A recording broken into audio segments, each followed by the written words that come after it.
Yofi, alors pendant que je fais la présentation, tu peux nous mettre le texte.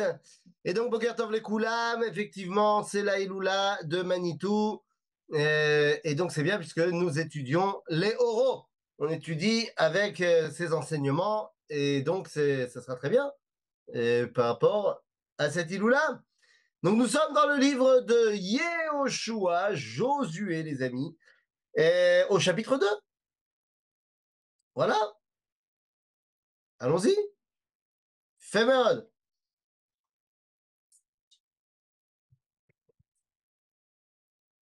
Euh, hop là. Ok. Chapitre 2, nous sommes au verset, descend un tout petit peu. Voilà. Je pense qu'on était arrivé plus ou moins là, non? Un truc comme ça?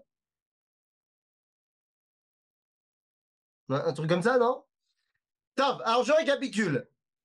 Yahushua a envoyé des Meraglim à Yéricho. Rien à voir avec les Meraglim de Moshe. Ici, il s'agit de Meraglim militaires. Il s'agit de venir voir par où est-ce qu'on peut passer pour conquérir la ville. Et ils arrivent chez Rahav. On avait expliqué la semaine dernière que c'est la qualité qui nous manque pour entrer en Eretz Israël, à savoir à Rochav. La grandeur d'âme, la grandeur d'esprit, la grandeur de cœur, la grandeur dans la vaillance. Bekitsour, la grandeur. Et on est arrivé là où finalement nos deux envoyés ne sont pas n'importe qui, puisque nos deux envoyés sont Kalev et Pinchas. Alors Kalev, non seulement c'est l'un des deux qui a bien joué le coup lors des premiers explorateurs avec Yoshua, donc Kalev et Yoshua, ils sont comme ça, et au-delà de ça, Kalev est le patron de la tribu de Yehuda. Donc il est le patron de la Malchut. Donc c'est tout à fait normal que ce soit lui qui soit envoyé. Pinchas, il est le représentant du peuple juif, dans la mesure où il est le Cohen, où il est le monsieur tout le monde. Il parle au nom de tout le monde. OK? Et donc, ces deux hommes-là arrivent chez Rahab, et comme on l'a dit, hein, voilà, ils ont été découverts, c'est-à-dire que, ils ont été découverts, on sent que les Bnei Israël sont en train d'arriver, et donc les envoyés du roi de Yéricho viennent chez Rachav en disant on sait qu'ils sont arrivés ici, on les a vus arriver. Ah, et là, je pose la question, comment ça se fait qu'on les a vus arriver? Est-ce qu'ils n'ont pas été capables de se faire passer incognito? Eh bien, peut-être ils ont pénétré les portes de la ville avec des t-shirts marqués Je suis Israël, je viens vous éclater. Et comme ça, à ce moment-là, tout le monde a pu savoir que c'était des juifs, comme les supporters du Maccabi Tel Aviv à Amsterdam, ou alors ils ont essayé de se cacher. Ils ont essayé de ne pas se faire voir. Vous savez, comme le juif qui est habillé en costume le samedi avec une casquette. C'est-à-dire que, bien sûr que personne ne sait qu'il est juif, évidemment. Ou alors, de manière moins humoristique, il semblerait que tu ne puisses pas cacher ton gros nez. Oui, alors derrière le côté raciste de cette phrase, un peu d'autodérision, ça ne va pas faire de mal. Non, il semblerait que tu puisses pas cacher qui tu es. Et ça, c'est quelque chose qui est extraordinaire, puisqu'on a vu, même dans les heures les plus sombres de l'histoire juive, où des gens ont essayé tant bien que mal de se cacher de leur identité juive. Certaines fois même, ils n'étaient même pas conscients de leur identité juive. Et pourtant, les nazis ont été les chercher. Comment tu sais qu'il est juif? Alors, je ne te parle pas des recherches administratives, des registres et tout ça. Il semblerait qu'il y a ce qu'on appelle la sgoula. Et que des fois, eh ben, ça transpire à travers toi, que tu le veuilles ou que tu ne le veuilles pas. Yehoshua et Kalev, lorsqu'ils rentrent en Israël, ils font rentrer la Shrina avec eux. Qu'est-ce que tu veux que je te dise? Ça laisse des traces. Donc même s'ils étaient super bien camouflés, en malasot, les gens ressentent que Israël est rentré en Israël. Et donc ils viennent les voir, et là on a dit, Rachav les amène sur le toit, elle essaie de les cacher. Va tomer el anashim, yadat akra. Non, non, remonte un tout petit peu. Voilà. והאנשים רדפו אחריהם דרך הירדן אל המעבורות, והשאר סגרו אחרי, כאשר יצאו הרודפים אחריהם. Donc, Rachav, on se rappelle, leur a dit, oui, ils sont venus effectivement, mais ils sont partis. Ils sont partis vers le Jourdain. Donc, allez les poursuivre, vous les retrouverez très facilement. Et en fait, ils sont toujours chez elles. OK? Et c'est là qu'on rentre dans notre histoire. Vehemma terem yishkavun vei alata alehem alagag. Vatomer el anashim. Et là, c'est le plaidoyer de Rachav. Vatomer el anashim yadati ki natan Hashem lachem et haaretz וכי נפלה אימתכם עלינו וכי נמוגו כל יושבי הארץ מפניכם. Qu'est-ce qu'elle nous dit, Rachav? Elle nous dit, nous savons très bien que Dieu a donné cette terre, vous a donné cette terre. Et nous savons que nous n'avons aucune chance contre vous. Alors la question, d'où elle le sait? Pas d'où elle sait que Dieu vous a donné la terre, mais d'où elle sait que nous n'avons aucune chance contre vous. Je rappelle que Rachav, dans son métier, a eu l'occasion de rencontrer plusieurs personnes. Puisque nous disent nos sages, tous les rois, les 31 rois de Canaan, eh ben, venez la voir de temps en temps pour passer un bon moment. Donc elle sait, parce que tout le monde lui dit, on a peur d'Israël. Maintenant, vous comprenez que tu peux pas gagner une guerre si ton peuple est apeuré de l'ennemi alors qu'il est même pas encore là. C'est ce qu'on appelle la guerre psychologique. C'est-à-dire qu'avant même de rentrer vers ton ennemi, tu vas mettre en place un stratagème pour lui faire peur. Sauf que, ici, les Bnei Israël, ils n'ont rien fait. C'est-à-dire qu'ils ne font rien exprès. Et c'est ça qui rend la force du peuple juif à ce moment-là encore plus importante. Parce qu'elle nous dit, Ki shamanu, ma shamanu, shamanu et asher ovish Hashem et me yamsuf, mipenechem, בצאתכם ממצרים, ואשר עשיתם לשני מלכי האמורי, אשר בעבר הירדן, לסיחון ולעוג, אשר החרמתם אותם. Donc elle dit, on est au courant de quoi? De deux choses. Kriyat Yamsouf et la guerre contre Sichon et Og. De quoi elle parle pas? De quoi ne parle-t-elle pas? Je sais pas moi, c'était quand Kriyat Yamsouf? Kriyat Yamsouf, c'était il y a 40 ans.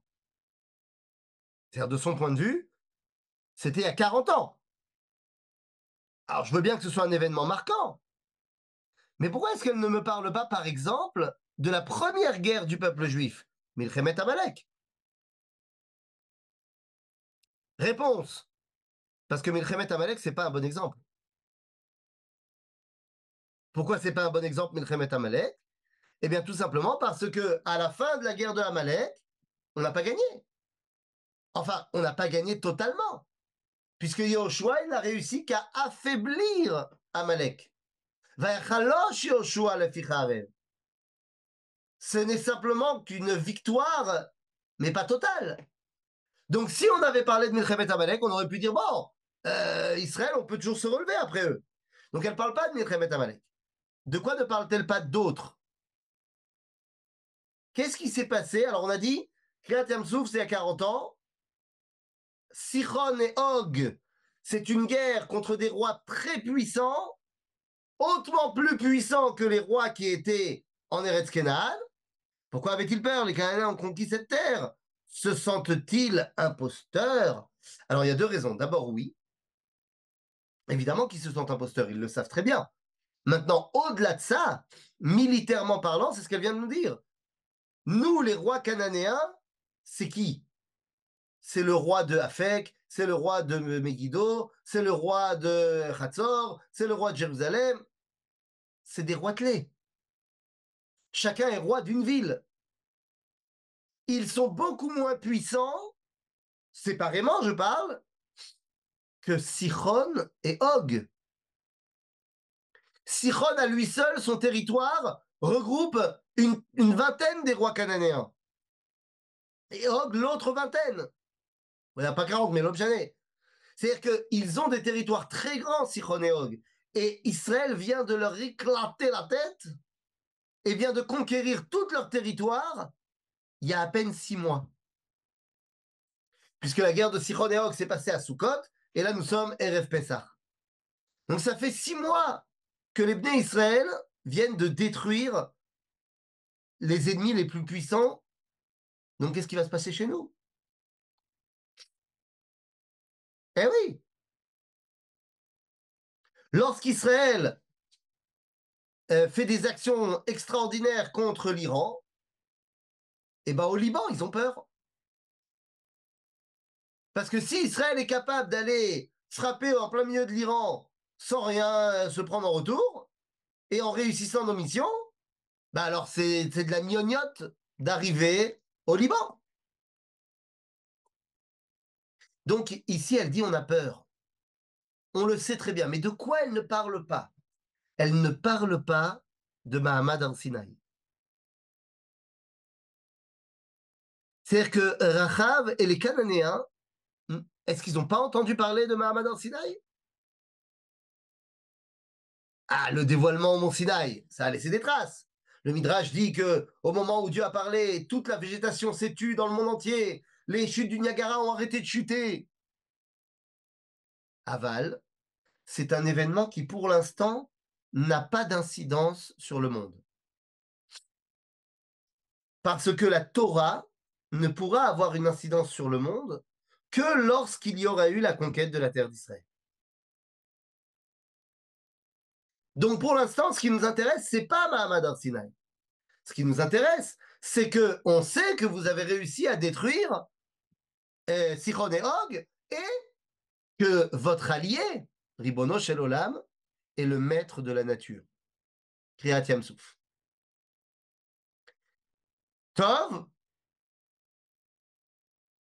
quels sont les mots que j'ai dit en hébreu? Kriyat Yamsouf, c'est l'ouverture de la mer des joncs. Mahamad al-Sinaï, c'est le dévoilement au mont Sinaï. Il y a d'autres mots que je n'ai pas traduits? Bon, s'il y a d'autres mots, n'hésitez pas à demander à Nathanaël lors des cours d'Ulpan, évidemment. Bekitsour, Bekitsour, ça veut dire bref. Nous revenons à notre verset. Venishma, vaïmas levavenu, velo kama od ruach beish. Donc on a entendu parler de tout ça. Notre cœur a fondu. Velo kama od ruach beish, mi penechem. On n'a pas d'énergie contre vous. Énergie morale, c'est pas une question de on n'a pas d'armes. Moralement, on n'est pas prêt. Ki Hashem Elohechem, hu Elohim bashamayim mima'al, ve'al haaretz mitachat. Hoppa! Ce serait pas une phrase que je dis tous les jours dans Aleinu le Shabbat?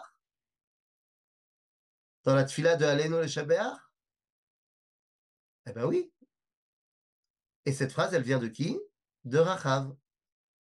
Ce qui est assez logique, puisque d'après la tradition juive, c'est Yehoshua lui-même qui a mis en place la tfila de Aleinu le Shabbat.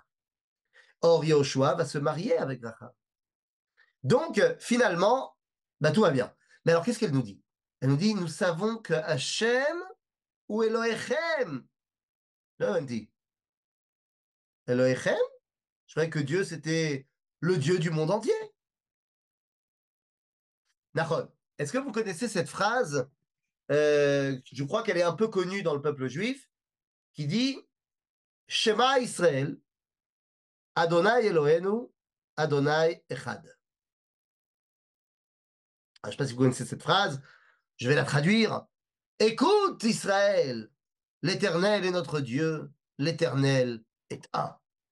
Rashi nous dit, écoute Israël, l'Éternel qui pour l'instant est notre Dieu, mais pas le Dieu des nations, viendra un temps où il sera Hachem Echad, où il sera un pour toute l'humanité. C'est-à-dire que ici, Rachav, elle vit totalement en adéquation avec son temps. À l'époque, il n'y a absolument pas de remise en cause des différents panthéons idolâtres. Lorsque vous avez un peuple qui adore un dieu X, qui rencontre un peuple qui adore un dieu Y, ah oui, mais Einot, c'est pas marqué ici. Qu'est-ce que je te dis? Lorsque vous avez un peuple qui adore un dieu X, qui rencontre un peuple qui adore un dieu Y, personne ne dit ton dieu, il n'existe pas. Mais ils vont dire c'est ton dieu, c'est pas mon dieu. Ça veut dire quoi? C'est-à-dire que le ressenti de l'attraction du divin est directement lié à l'endroit où tu habites.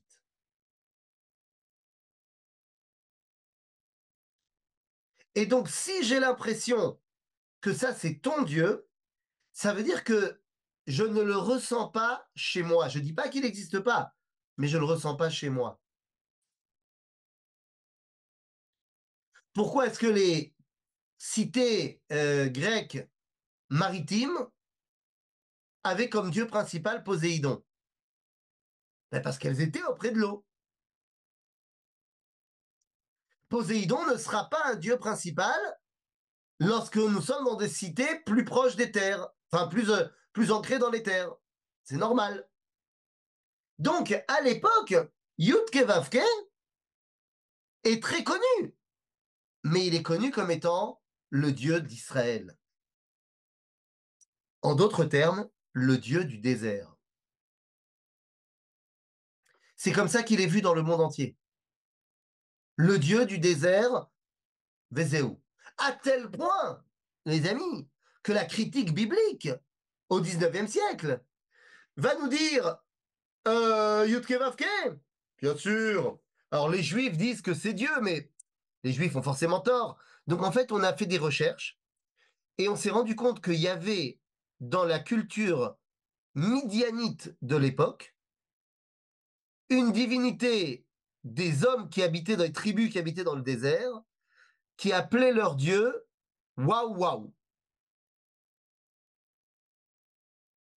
Et Waouh Waouh, dans la consonance, ça ressemble à Yudke Vavke quand tu le prononces tel qu'il est écrit.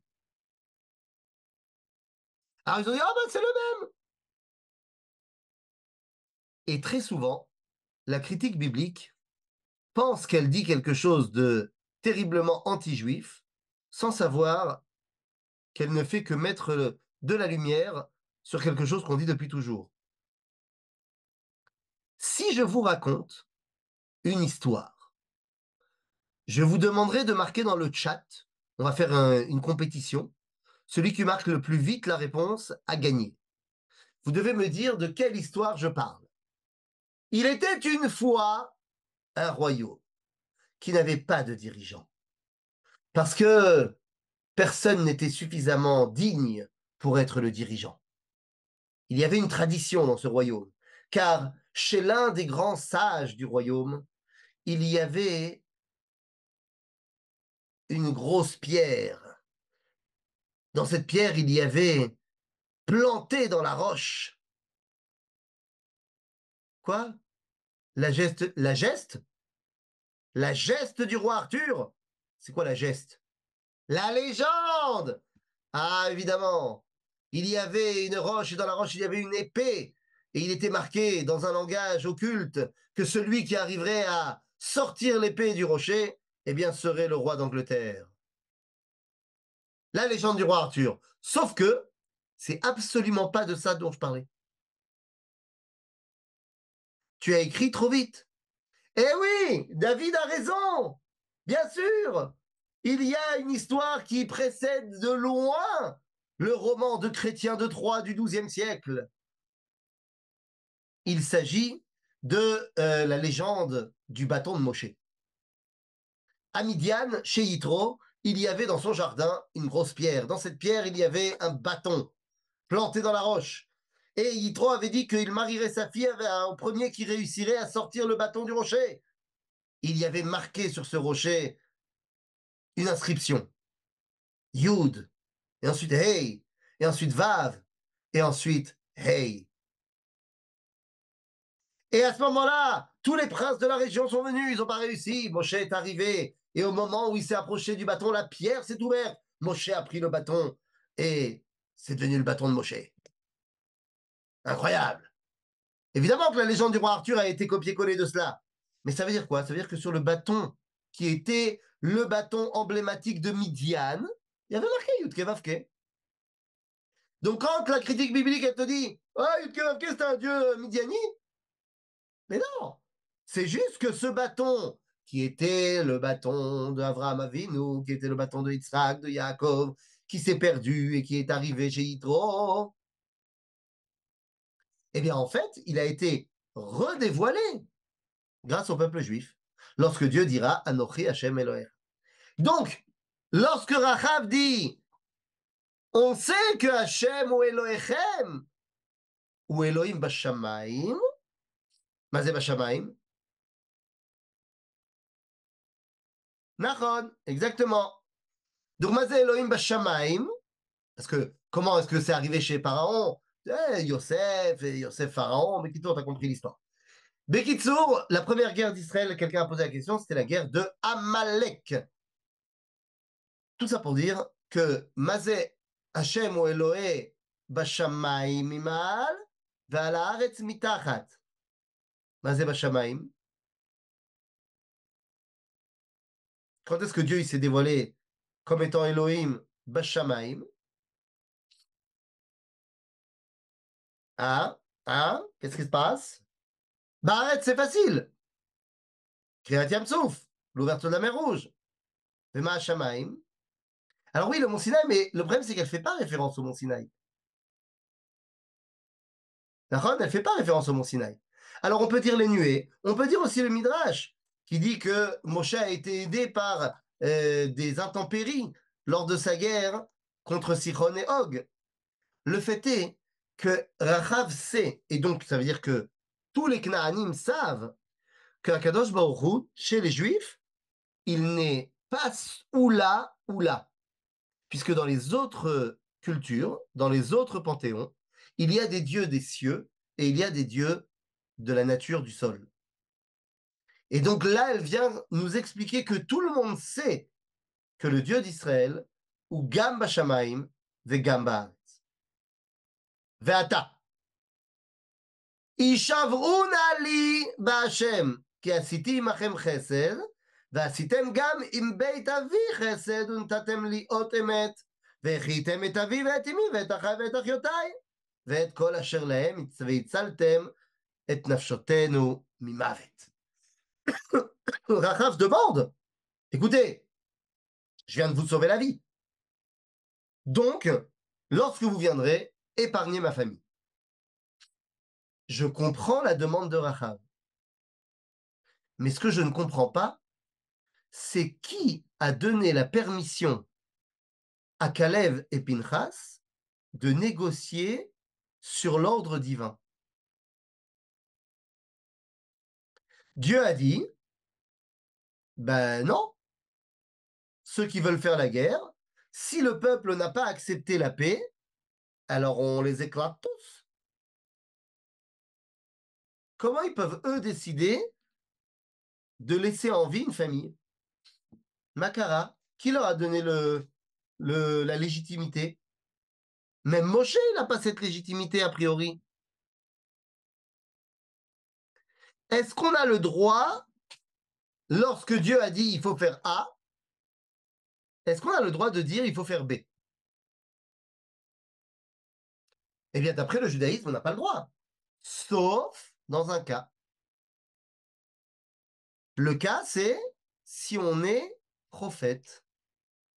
Et à ce moment-là, le prophète, il fait ce qu'on appelle Horaat Sha'a, c'est-à-dire une directive temporaire. La plus connue, c'est celle de Eliyahu Hanavi sur le mont Carmel, lorsqu'il a fait une bataille de sacrifice contre les prêtres de Baal. Lui, il a fait un sacrifice pour Dieu, eux, ils ont voulu faire un Baal, et comme ça, tout le monde a vu que c'est Dieu qui est le meilleur, et tout le monde a fait tchouva. Le problème, c'est qu'à l'époque d'Eliyahu Hanavi, il y a le Beth Amikdash. Et lorsqu'il y a le Beth Amikdash, on n'a pas le droit de faire un sacrifice à l'extérieur du Beth Amikdash. Mais Eliyahu, en sa qualité de prophète, eh bien, peut décider que pour un temps, on va changer la directive divine. Et tu viens de comprendre où est-ce que je voulais en venir, car Pinchas, c'est Eliyahu. Exactement. Nous disent nos sages que Pinchas, c'est Eliyahu. C'est quoi, c'est Eliyahu? Alors, c'est le Gilgoul, d'accord. Pinchas, de toute façon, il n'a pas besoin d'être Eliyahu. Pinchas, il est prophète. Donc, puisque Pinchas est prophète, c'est bon, il peut y aller. Ok. Vayomrou la anashim. Nafshenu tartechem. למות. אם לא תגידו את דברנו. זה, והיה בתת השם לנו את הארץ, ועשינו עמך חסד ואמת. Elle a demandé, עשיתם חסד. ונתתם לי אות אמת. C'est-à-dire, donnez-moi un signe pour que ça se passe bien. Mais elle demande que du chesed. Eux répondent, ce qu'on va faire avec toi, c'est chesed ve'emet. Et ça, c'est pas évident. C'est pas évident. Parce que Ein emet ba'olam hazeh. Il n'y a pas de vérité dans ce monde. Qu'est-ce que ça veut dire Ein emet? Si je vous demande quelle heure est-il, et que vous me dites il est 9h30, ben, c'est pas vrai. Il est 9h31. Et une seconde. Ah ben non, 2, 4 secondes, 5 secondes. Mais Kitsour, il n'y a pas de vérité totale dans ce monde. Sauf lorsque tu es en train de dévoiler la volonté divine. Lorsque tu dévoiles la volonté du Créateur, ve emet. Et donc, que disent Pinchas et Kalev, c'est que te laisser en vie après que tu nous aies sauvés, c'est l'ora chesed. C'est chesed, mais c'est surtout emet. Ok? Par exemple, il y avait une famille, je ne me rappelle plus le nom, voilà, ça m'échappe, mais il y avait une famille en Bosnie qui qui est une famille qui avait sauvé des Juifs pendant la Shoah. Lorsqu'il y a eu les guerres terribles en Bosnie-Herzégovine, tout ça, l'État d'Israël est venu sauver cette famille et la sortie de là-bas pour l'emmener en Israël. Tu nous as sauvés, on vient de sauver. זה חסד ואמת. ותורידם בחבל בעד החלון, כי ביתה בקיר החומה, ובחומה היא יושבת. Donc, la maison de Rachav, où est-ce qu'elle est? La maison de Rachav, elle est dans la Choma. Dans la Choma de Yericho. Maintenant, ça veut dire que nos fameux, comment dire, nos fameux explorateurs, ils n'ont pas été très très loin. Ils n'ont pas été vérifier toute la ville de Yericho. Ils ont été que dans la Choma. D'accord? J'ai pas besoin d'aller plus loin. Pourquoi j'ai pas besoin d'aller plus loin? Bien simplement parce que, enfin, est-ce que Zachary, tu peux me permettre de partager un truc très très vite? Normalement, vous avez le droit. Non, là, il me laisse pas. Faut que tu me mettes. Ah, ça y est, c'est bon. C'est bon, c'est bon. Voilà, juste comme ça, je vous montre. Vous voyez ici sur la gauche, c'est la Choma de Yericho. C'est la vraie Choma de Yericho. Voilà, vous pouvez la voir. C'est ce qu'on a retrouvé aujourd'hui de la Choma de Yericho. Alors, elle était où la maison de Achav? Elle était quelque part par là-bas. Ok? On pourrait regarder sur Internet, Choma de Yericho, maison de Rachav, pour faire le tour du propriétaire. Bekitsour, donc la maison, tiens, remets le texte s'il te plaît, excuse-moi. Voilà. Donc, elle est fait descendre par la Chalon qui est Bekira Choba. Bon, vous avez compris que c'est une sortie de secours. Comment ça se fait qu'elle a le dispositif prêt à l'emploi? Parce que Chazal nous dit que tous les rois de Canaan, ils sortaient par là aussi. Parce que bon, c'est bien gentil de venir chez Rachav, mais bon, ça se fait pas de voir que tu sors de la prostituée en chef. Donc, elle avait une sortie, comme on dit, la sortie des artistes. Donc, elle fait sortir nos deux hommes par là-bas, et là, regardez ce qu'ils leur disent. ותאמר להם, הער עליכו, פן יפגעו בכם הרודפים, ונחבאתם שמה 3 ימים, עד שוב הרודפים, ואחר תלכו לדרככם. Puisque j'ai dit aux soldats d'aller vous chercher vers le Jourdain, vous allez vous réfugier dans la montagne. De quelle montagne elle parle? En montagne, nous sommes à Yericho. C'est quoi la montagne? Yericho, je ne sais pas si vous situez. Ouais, le nord de la mer Morte, dans la vallée du Jourdain. Alors, c'est où la montagne? S'ils vont à l'est, ils vont vers le Jourdain, c'est pas possible, c'est là-bas qu'on les cherche. Donc, forcément, ils vont aller à l'ouest.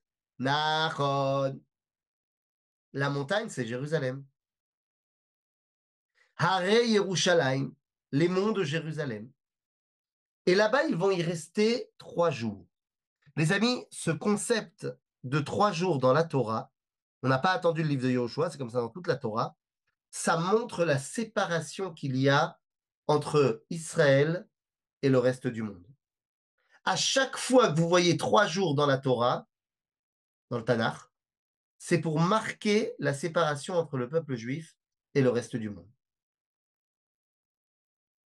D'accord? D'où ça vient?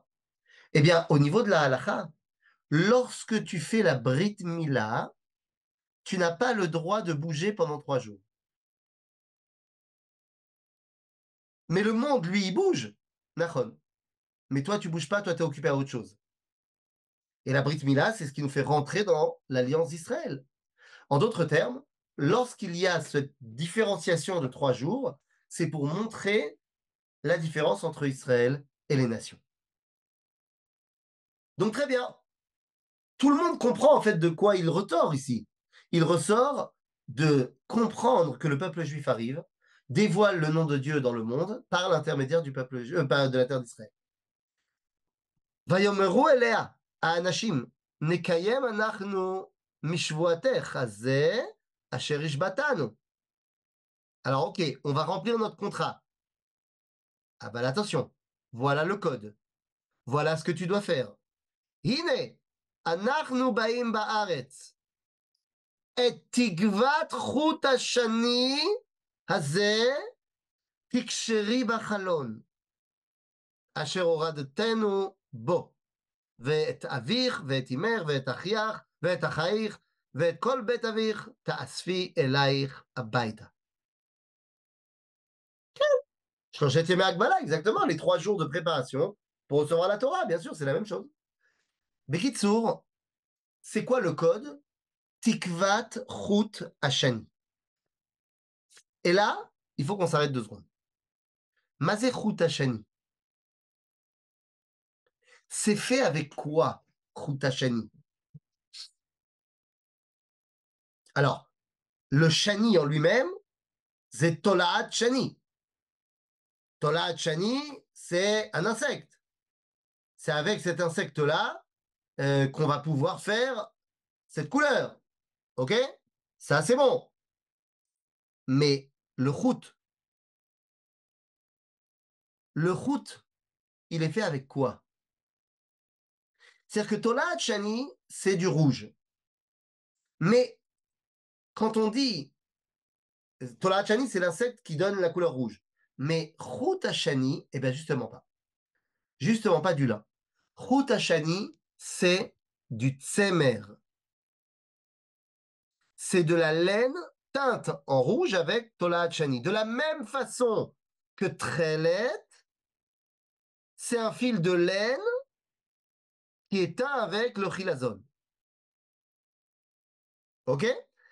Donc, Tikvat Chut Hachani, c'est la laine peinte en rouge.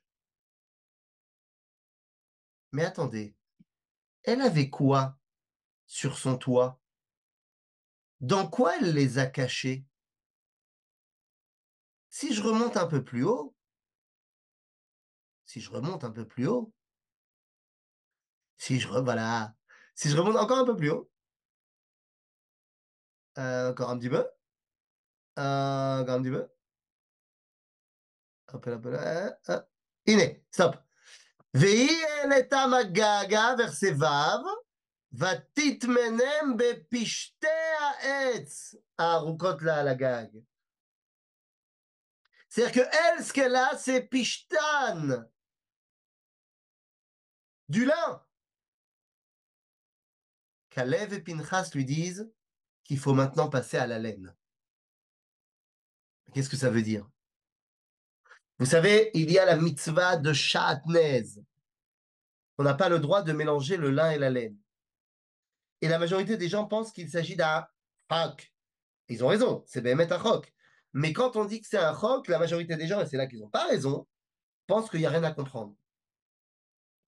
Chok ne veut pas du tout dire qu'il n'y a rien à comprendre. Chok veut dire que si Dieu ne te l'avait pas donné, tu l'aurais pas inventé.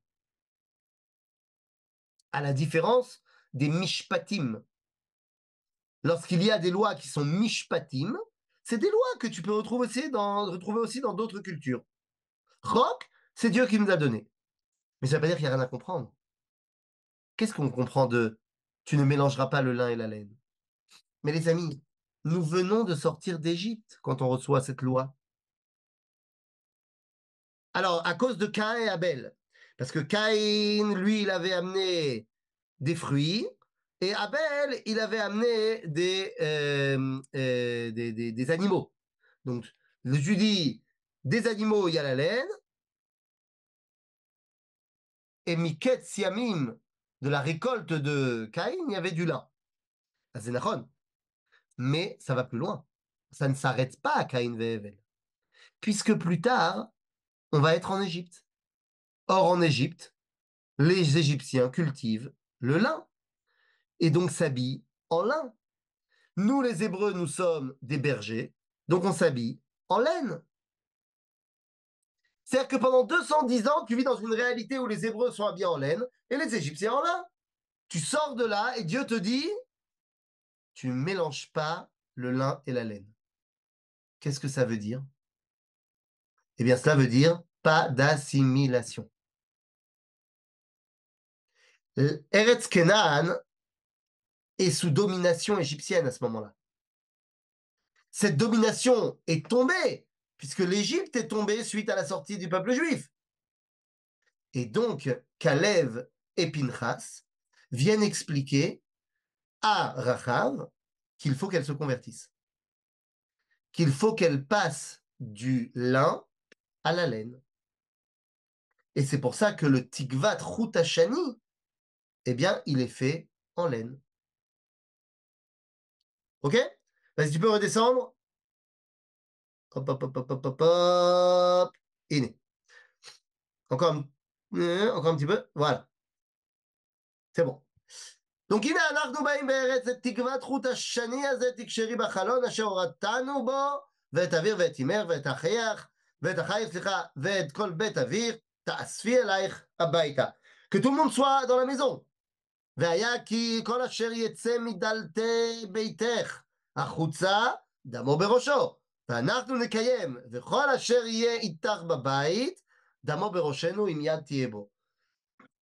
Nous passons l'accord avec la maison.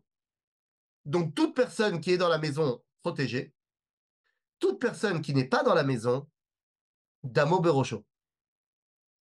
2 secondes, 2 secondes, 2 secondes.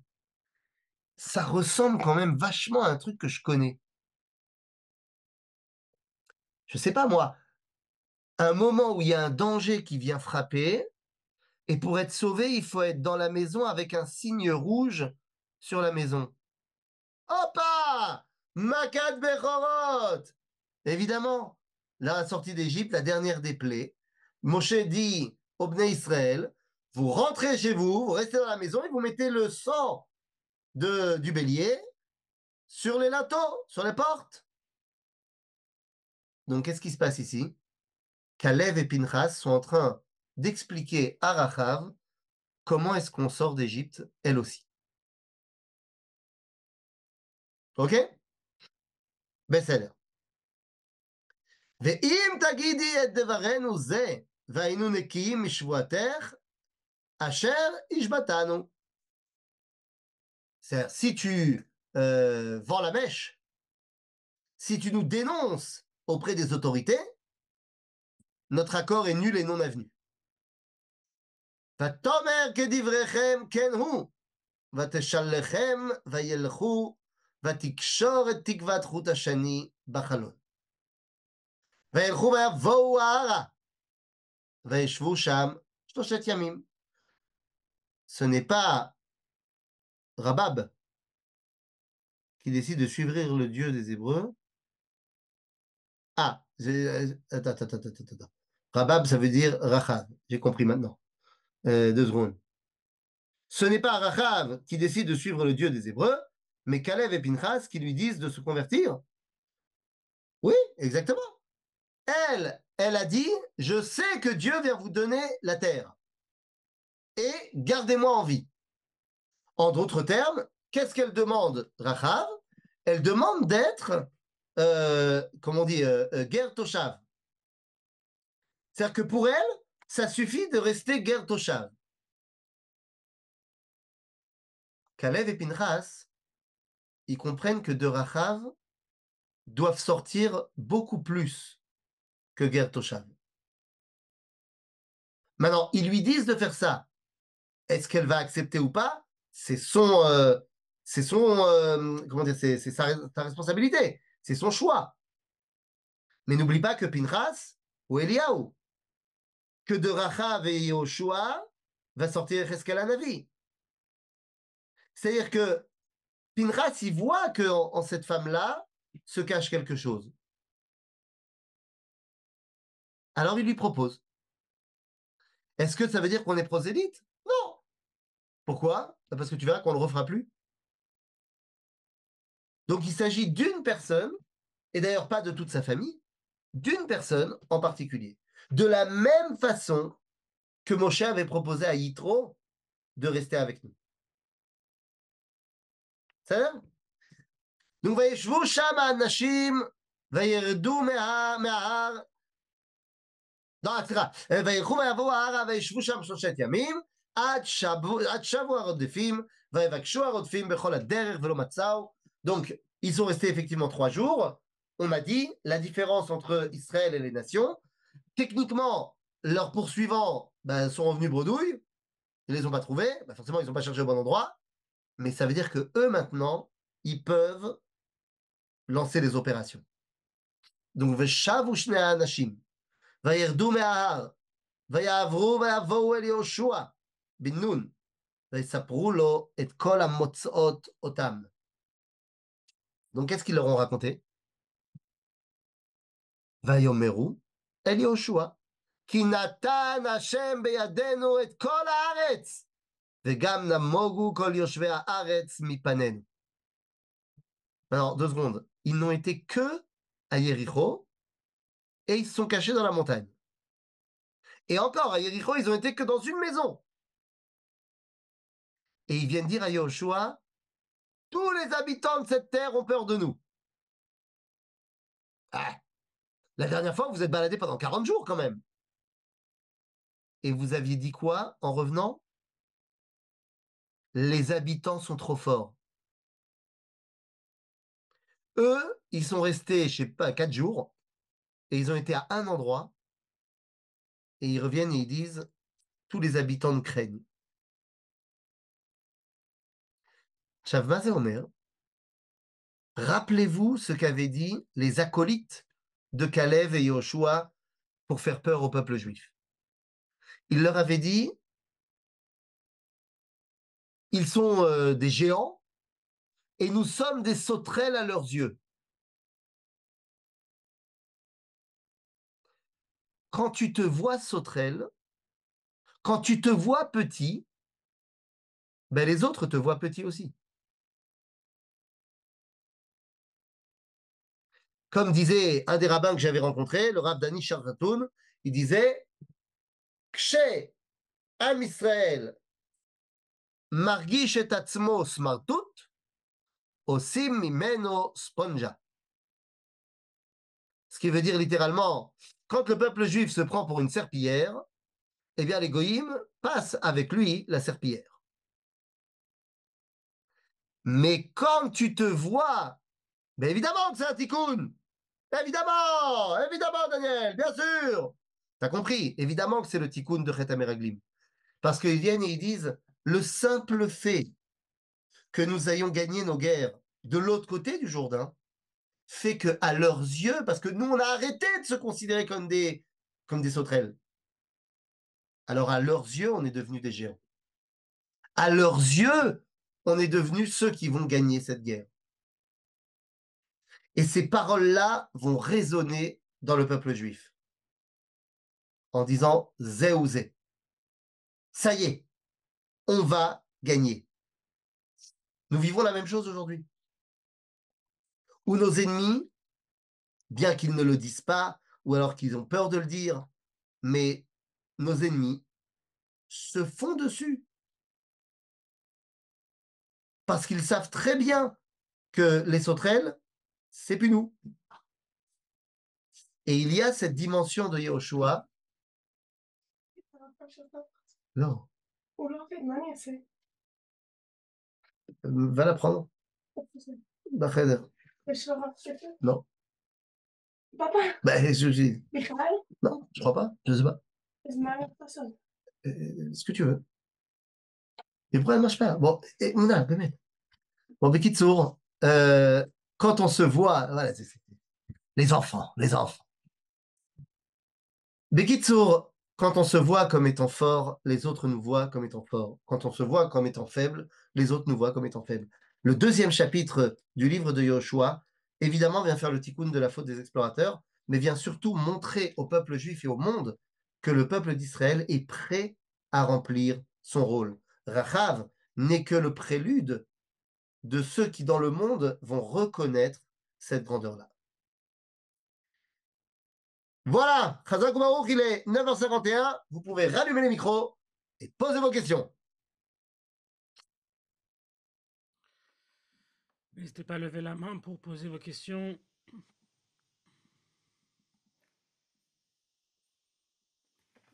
Est-ce qu'on a des questions dans le chat?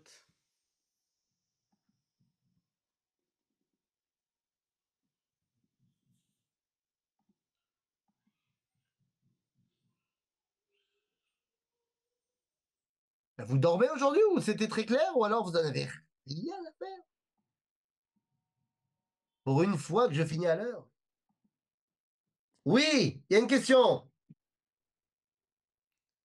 Sayag, oui. Et après, lève la main. Oui. Voilà, j'ai pas suivi ce que Pinchas et Kalev proposent à Rachav. Est-ce que c'est possible de...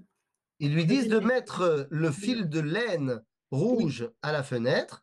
Et en fait, c'est un code, pas seulement pour que on voit quelle est la maison protégée, mais également pour qu'elle vienne se rattacher au peuple juif. Ah voilà, d'accord. Voilà, c'est ça. Donc, c'est Merci bien le lien, beaucoup. d'accord. Merci beaucoup. Voilà. Avec le peuple. Meira. Ah, il faut débloquer. Moi, je voudrais parler, mais je ne sais pas comment. Ah bah, oui. Pourquoi il fallait que ce soit Rachav qui les sauve? Son être, son passé, son standing est quand même moindre. Pourquoi fallait-il que ce soit elle qui sauve le peuple? Ah là là. son standing. Hein, elle a quand même pas une carrière reluisante. Non, justement. Alors, Voilà.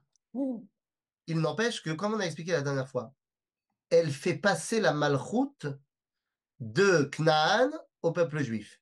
Puisque le fait qu'elle ait été avec tous les rois de Canaan fait d'elle quelque part la reine de Canaan. Et donc, en fait, elle est celle qui va faire passer la malchoute en se mariant avec Yahushua de Canaan à Israël. Maintenant, pourquoi est-ce que ça passe par des chemins tortueux? Ça, c'est le propre de toutes les dimensions messianiques, qu'elles soient Ben Yosef ou Ben David. Eh bien, ça vient à chaque fois par des chemins sinueux pour montrer la capacité du messianisme dans le judaïsme de dévoiler la Kedusha, même dans les endroits les plus compliqués. quand même bizarre, hein? Pardon? C'est bizarre, je trouve. C'est pas moins bizarre que de passer par l'histoire de Yehuda et Tamar, que de passer par l'histoire de Lot et ses filles. C'est la même chose. Oui, je sais bien, mais Oui? ça me dérange. Ah ben je comprends. Je comprends. Il y a quelqu'un qui a dit, je voudrais parler, mais je ne sais pas. Qui es-tu? Monsieur Richard Ben C'est Saïd. moi, Ah, Qui es-tu, toi? Daniel. Shalom, Daniel. Shalom. Et il y a un midrash qui dit que Rachav, elle aurait été enlevée du peuple juif et qu'elle serait en fait à l'origine, c'est vrai ou pas? Qu'elle serait à l'origine, elle faisait partie du Ham Israël. C'est une bonne question. Je me rappelle plus de ce midrash, mais pourquoi pas? Je pourrais poser une question. Oui? On ne parle pas du tout d'Israël en tant que nation. C'est à col un endroit. C'est à col le mot d'Israël n'apparaît pas dans le texte. Non, ça, comment ça? La nation Israël. Mais on ne parle que dans le texte, à chaque fois qu'on dit Israël, c'est la nation d'Israël. À aucun moment on parle de la terre d'Israël. C'est ce que je dis. On parle de Canaan. C'est Oui, étonnant. Elle n'est pas là, cette terre. mais je comprends pas ce que vous voulez dire. Elle n'a pas changé de nom encore. Ben, pas encore, puisqu'on n'est pas encore arrivé. Oui, mais c'est la destinée du peuple. Ça doit D'accord, arriver. donc mais la terre, elle s'appelle Eretz Kenaan, parce que pour l'instant, ceux qui dominent, c'est les Knaanim. Dès qu'on dominera nous, on appellera cet endroit Malchut Israël, Mamlechet Israël. Qui viendra beaucoup plus tard, en fait. Ah oui, puisqu'il va falloir le temps qu'on conquiert l'endroit. Et comment ils s'appelaient entre eux? Je suis en Israël ou je suis à Canaan? Ils Pendant allaient- des années. bon, je sais pas, j'étais pas dans leur discussion perso, mais je pense qu'ils disaient qu'ils étaient sur la terre de Zevouloun, sur la terre de Hacher, sur la terre de Naphtali, et ainsi de suite. Il y a une dimension tribale qui va régner pendant toute la période des juges. Pendant les 360 ans des Shoftim, c'est beaucoup plus une dimension tribale qui règne plutôt qu'une dimension nationale. Donc chaque tribu s'appropriera sa terre. question de Monsieur Ben Saïd. Oui, bonjour. Soyez gentil, cessez de m'appeler monsieur. Richard. Ça me fatigue. Bon, alors voilà, deux choses. La première, est-ce qu'on connaît la descendance de Rahav? Ben oui, on a dit. Rachab, elle est mariée avec Yahushua, ils vont avoir des filles. Ils vont pas avoir de garçons, ils vont avoir que des filles. Mais parmi les descendants les plus illustres, nous Il y a aurons le Ruth. prophète Yecheskel. Ah, Ah, d'accord. Yecheskel. J'aurais pensé qu'il y aurait eu Ruth. Bon, Non, dommage. Ça aurait bien marché. Ruth, c'est de Moab, désolé. D'accord. Alors, deuxièmement, je voulais juste signaler il y a un livre qui est sorti il y a 2 ou 3 ans d'un certain Rogozinski, qui est un professeur, je pense, d'histoire ou de politique, qui, à partir de sources retrouvées en Égypte, vous avez raison, vous avez signalé que à cette époque-là, Canaan était sous domination égyptienne. Et il paraît que sur une stèle égyptienne, on a retrouvé un récit disant qu'il y a eu une révolte en Canaan et que les rois de Canaan avaient été égorgés comme des chiens. Et à partir de oui, et puis ce monsieur a donc rapproché l'histoire des rois de Canaan de l'apparition des tribus, de l'apparition des juges, parce que d'après lui, pendant toute cette époque où on s'est débarrassé des rois, eh bien, l'intégration de peuples aux Hébreux a fait que ces peuples-là ne voulaient plus entendre parler de roi et que c'est ce qui a correspondu à l'arrivée des juges. Il a appelé ça Je ne sais l'anarchie. pas. Il a Je appelé sais ça pas. l'anarchie hébreu. Voilà. Non, je sais pas à quoi il fait référence, je n'ai pas lu le livre, mais il y a effectivement les Kitve Tel El Amarna. Je ne sais pas si c'est à ça qu'il fait référence ou pas, mais si c'est à cela qu'il fait référence, je vois mal. Enfin, c'est pas la même époque, quoi. Donc, bon, je ne peux pas répondre plus parce que je ne sais pas de quoi il fait référence dans le livre, mais bon, top, Je pourquoi pas. peux donner la référence du livre si vous le voulez. Bah, vous pouvez la transmettre avec plaisir.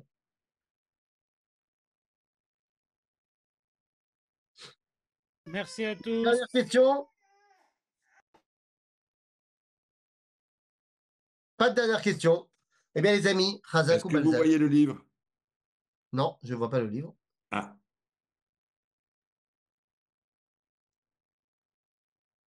Non? Bon, Non, je l'enverrai sur Circle. Ok. pas de problème.